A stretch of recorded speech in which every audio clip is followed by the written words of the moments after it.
Donc je m'appelle Philippe Bois, je suis paysagiste trufficulteur. Donc mon métier consiste à retrouver le paysage de Provence et de produire et de cultiver et de produire de la truffe. Voilà. Pour le Var, donc mon département, il faut savoir que dans les années 1920-1930, on récoltait à peu près 30 à 40 tonnes de truffes. Maintenant on ne fait pas une tonne. Donc il y a eu certainement un changement climatique, mais aussi la fermeture du milieu et le manque de vie dans nos forêts. Avant c'était tout cultivé, il y a des restanques, c'était des champs de blé, des champs d'orge, et les chênes qui étaient en lisière produisaient des truffes. Là on est dans la partie sud-est de la Sainte-Baume, on est à Méhoun. Cette propriété c'est 17 hectares, beaucoup de chênes verts, chênes blancs, du pin d'Alep, quelques pins sylvestres, quelques pins maritimes, beaucoup de laurier-thym en buisson, quelques cades. C'est la forêt qu'on retrouve régulièrement dans nos régions, dans nos coins. Voilà. Dans le passé, l'ancien propriétaire avait planté plus de 1000 chênes truffiers et récolté très peu de truffes, c'est pour ça qu'il a vendu le terrain. Donc nous, l'idée par rapport à mes connaissances, à mon expérience aussi, sachant que chaque année est différente, cette année on sort d'une très mauvaise année. Il y a 2 ans je me suis pas très bien débrouillé même, il y a 3 ans c'était super aussi. Bon, l'année prochaine on verra, on va tout faire pour que ça se passe pour le mieux.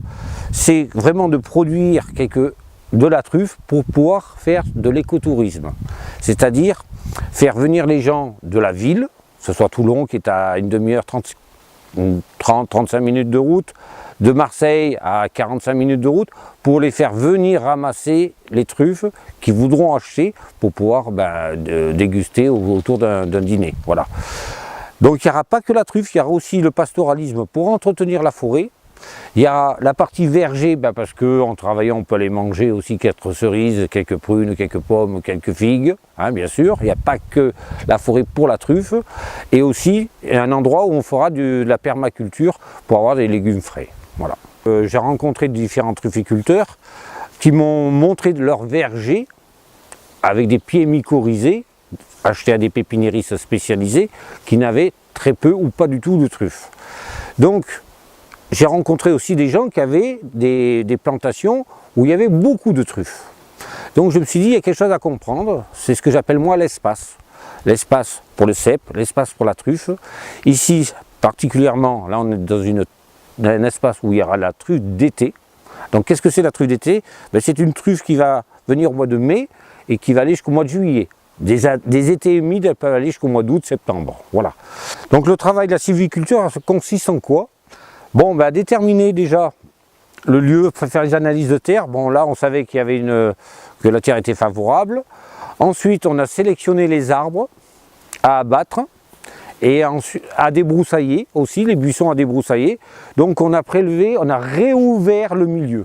Il faut savoir que la truffe crée un désherbant naturel. C'est ce qu'on appelle un brûlé. Voilà, l'herbe ne pousse plus, la truffe peut tuer des vignes, peut tuer un olivier, peut tuer un genévrier.